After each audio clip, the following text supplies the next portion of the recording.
Quand vous habitez en ville, vous pouvez très bien manger une nourriture issue de céréales sans jamais vous-même voir ou fréquenter un champ de blé. Vous pouvez manger de la viande de porc sans jamais avoir regardé un porc dans les yeux. Donc c'est un rapport au monde tout à fait différent. Les humains sont incontestablement une espèce prédatrice particulièrement puissante, mais il y a un paradoxe profond dans cette forme de prédation, c'est que nous sommes également capables d'avoir de l'attachement, des affects, de l'amitié avec ces animaux qui peuvent être nos animaux de compagnie.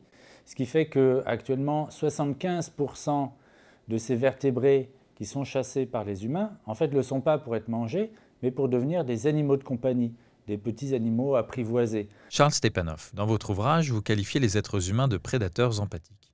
Pouvez-vous nous expliquer? Les humains sont incontestablement une espèce prédatrice particulièrement puissante, puisque on a relevé 15 000 espèces qui sont nos proies parmi les vertébrés. Donc c'est énorme, c'est vraiment disproportionné par rapport à notre taille. Mais il y a un paradoxe profond dans cette forme de prédation, c'est que nous sommes également capables d'avoir de l'attachement, des affects, de l'amitié avec ces animaux qui peuvent être nos animaux de compagnie. Ce qui fait qu'actuellement, 75% de ces vertébrés qui sont chassés par les humains, en fait, ne le sont pas pour être mangés, mais pour devenir des animaux de compagnie, des petits animaux apprivoisés. Vous nous apprenez aussi que certains animaux se laissent domestiquer par choix, dans une convergence d'intérêts avec les êtres humains. En fait, il ne suffit pas que les humains aient envie qu'une espèce soit domestique pour qu'elle le devienne effectivement. Pour qu'il y ait une vraie domestication, il faut qu'il y ait une participation des animaux eux-mêmes. Il faut, en fait, pour les biologistes, qu'ils aient certaines dispositions comportementales, cognitives, émotionnelles, pour qu'ils supportent le contact avec l'humain. Et ça peut être leur intérêt. Ça va marcher si c'est aussi leur intérêt. On le voit bien avec le cheval. Alors le cheval, c'est un animal qui est adapté aux steppes de l'époque glaciaire, et avec la sortie de l'ère glaciaire il y a 10 000 ans, eh bien, l'avenir de cette espèce même était compromis par l'expansion de la forêt où le cheval n'avait plus sa place. Alors si des chevaux subsistent aujourd'hui, c'est parce que certains ont accepté finalement ce compagnonnage avec l'humain, se sont adaptés à la vie commune avec ce singe défricheur qu'est l'humain, qui est ouvert au cheval des prairies, qui a déplacé le cheval à travers le monde, qui l'a réintroduit en Amérique par exemple, d'où le cheval avait disparu. Une autre idée fausse, c'est celle de l'homme qui aurait eu deux grandes façons de s'approprier le monde, celle précédant la révolution néolithique et celle qui marquerait la modernité. Oui, c'est vrai qu'on a tous en tête, un peu intuitivement, une vision évolutionniste de l'histoire et du développement de l'humanité, avec un premier stade qui est le stade chasseur-cueilleur, où les gens auraient vécu en harmonie, en partenariat avec la nature et avec les animaux, et puis une rupture brutale, un Rubicon franchi par l'humanité d'un coup, aurait sauté de l'autre côté, elle serait passée à l'exploitation, à la domination, à l'asservissement de la nature, avec la révolution néolithique qui implique l'adoption de l'agriculture, de l'élevage, la sédentarisation, et puis l'avènement de modes de pouvoir hiérarchisés, marqués par l'État et puis le despotisme. Mais ça, c'est un peu une mythologie, notre mythe des origines de la modernité qui se met en place à l'époque des Lumières. Or, l'archéologie et l'ethnologie nous montrent des histoires beaucoup plus compliquées, beaucoup plus intéressantes en fait, parce que, premièrement, toute l'humanité ne franchit pas le Rubicon au même moment. Il y a des peuples qui sont aujourd'hui chasseurs-cueilleurs, et puis au sein des peuples qui ont adopté des animaux et des plantes domestiques, on ne voit pas une rupture radicale.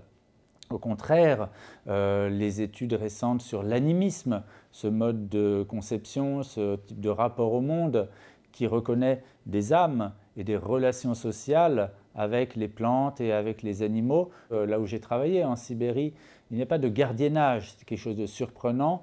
Il n'y a pas de berger. Quand on demande aux gens où sont vos troupes, ils ne savent pas parce que c'est les reines eux-mêmes qui décident de l'endroit où ils vont se rendre et c'est eux-mêmes qui vont décider quand ils reviennent.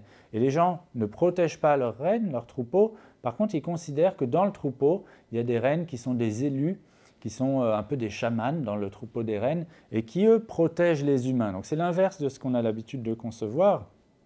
Et ça, c'est dans un cadre de relations domestiques avec des animaux domestiques. La ville moderne est l'antithèse des réseaux denses dont vous parlez. Que risque-t-on avec ce modèle?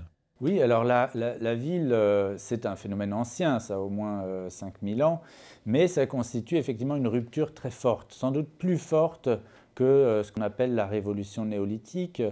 Pourquoi? Parce que sur le plan écologique, ça implique quelque chose de complètement nouveau en fait dans l'histoire de la vie, pas seulement dans l'histoire de l'humanité. C'est le fait que le milieu où on habite et le milieu où on s'approvisionne sont séparés, sont différents. Alors quand vous habitez en ville, vous pouvez très bien manger une nourriture issue de céréales sans jamais vous-même voir ou fréquenter un champ de blé. Vous pouvez manger de la viande de porc sans jamais avoir regardé un porc dans les yeux. Donc c'est un rapport au monde tout à fait différent où tout d'un coup on a une simplification. Donc on va avoir une séparation des tâches, une division du travail et des espaces entre des zones surexploitées qui vont être tous les arrière-pays qui permettent de nourrir la ville, et puis la ville elle-même qui concentre les relations nobles, spirituelles, affectives avec le monde. Les risques de ces grands réseaux étalés, on les a vus avec des cas comme la ville de Rome. L'Empire romain est un exemple magnifique, extrêmement structuré et efficace de réseaux étalés qui a mis en contact l'Asie, l'Afrique et l'Europe avec des circulations de marchandises telles que l'Égypte était le grenier à blé de Rome. L'impact, c'est qu'on a une transformation des paysages des arrière-pays, des régions qui sont exploitées, qui doivent abandonner une diversité de cultures, défricher plus de zones. Donc on va avoir des phénomènes de déboisement, d'érosion, de perte d'habitat pour la biodiversité, une perte de résilience de nombreuses régions.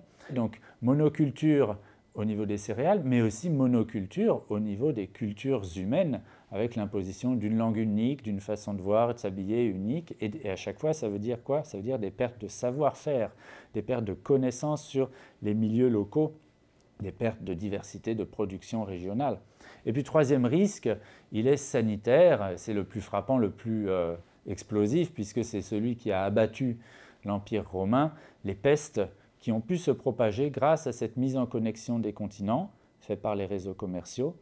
La peste qui était en réservoir en Asie a pu se propager grâce aux circulations maritimes à travers les rats, à travers tout l'Empire romain et a causé son effondrement. Ça a été la même chose avec la peste noire à partir de 1347, qui circule par les réseaux commerciaux. Et évidemment, c'est un peu ce qu'on a vécu dans une échelle moins catastrophique, heureusement, avec la pandémie de Covid ces dernières années.